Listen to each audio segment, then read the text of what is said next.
ڈالروں کی اب یلغار. اب یہاں پر امریکی سرمایہ اور ڈالر چاہے مشرق سے آئے چاہے مغرب سے آئے وہ یہودیوں کا اعلی کار ہے. آپ نے اگر $1 نوٹ کا اگر کبھی نقشہ دیکھا ہو، اس کے اوپر جو سگنیا بنا ہوا ہے، جو نشان ہے، وہ کیا ہے؟ پیرامڈ، اہرام مصر. یہ کن کے لیے اہمیت رکھتے ہیں؟ ہزارہا یہودیوں کا خون اور ان کی ہڈیاں ان پیرامڈز کے تلے دبی ہوئی.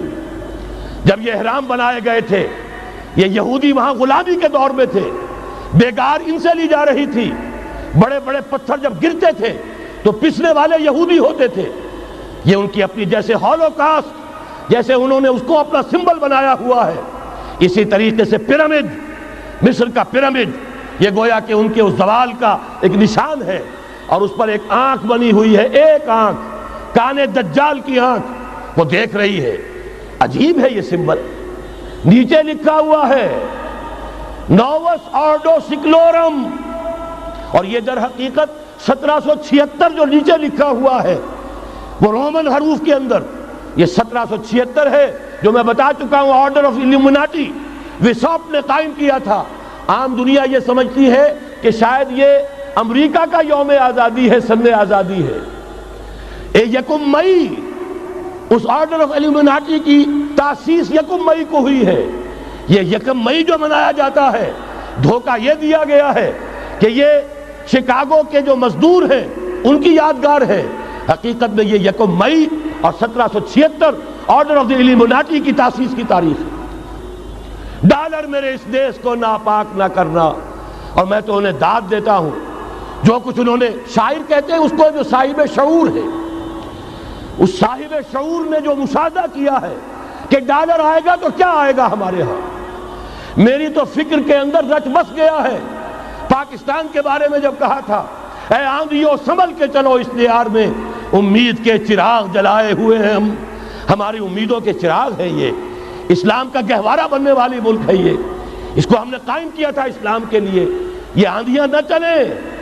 اس ملک کو ہم نے اسلام کے چراغ جو ہیں ہم نے اس میں روشن کیے ہوئے ہیں. اے آندھیو سنبھل کے چلو اس دیار میں، امید کے چراغ جلائے ہوئے ہیں ہم.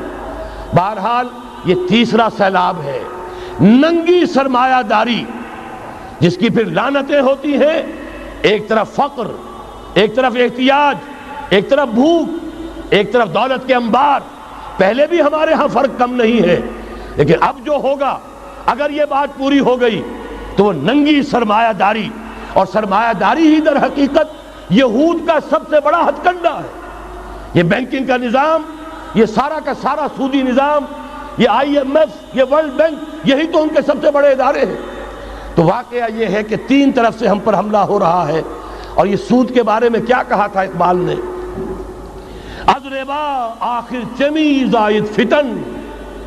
اس سود کے ام الخبائث کے پیٹ سے سوائے فتنوں کے اور کیا برآمد ہو سکتا ہے؟ کس نہ داند لذت قرض حسن. کسی کو قرض حسنہ کی لذت یاد نہیں رہی. بغیر سود کے قرض دو. تمہارے پاس فاضل رکھا ہوا ہے، کسی بھائی کو دو کہ وہ اپنی معاشی گاڑی کا پہیہ چلا لے، پھر اصل واپس لے لینا. اگر اتنی ہمت نہیں ہے کہ ان تصدقوا فهو خیر لکم، صدقہ ہی کر دو تو سب سے اچھا ہے. دے ہی ڈالو اپنا فاضل سرمایہ. یسألونک ماذا ينفقون قل العفو. مت رکھو اپنے پاس، یہ گندگی ہے. لیکن اگر بڑے ہی کم ہمت ہو تو کم سے کم قرض حسنہ دو، اپنی اصل رقم واپس لینا. کس نہ دانت لذت قرض حسن. از ربا جاں تیرا دل چو خشت و سنگ. اس لیے کہ سود کے ذریعے سے انسان کے اندر تاریکی پھیل جاتی ہے. دل جو ہے اینٹ کے مانند، پتھر کے مانند سخت ہو جاتا ہے، کٹھور. ثم قست قلوبکم فہی کالحجارۃ او اشد قسوہ. آدمی درندہ بے دندان و چنگ، اور انسان بغیر اس کے کہ بھیڑیوں والے دانت ہوں اور بھیڑیوں والے پنجے ہوں، بھیڑیا بن جاتا ہے. بہرحال اب کرنے کا کام کیا ہے اس کو سمجھیے. اس پوری صورتحال کا میں نے آپ کے سامنے نقشہ پیش کر دیا. ایک طرف مغرب سے نیو ورلڈ آرڈر، جو جیو ورلڈ آرڈر ہے، اس وقت کی سپریم پاور آن ارتھ، امریکہ کی سرپرستی میں بڑی تیزی کے ساتھ حملہ آور ہے. دوسری طرف وَمَكَرُوا وَمَكَرَ اللَّهُ وَاللَّهُ خَيْرُ الْمَاكِرِينَ۔ اللہ کو پامردی مومن پہ بھروسہ، ابلیس کو یورپ کی مشینوں کا سہارا۔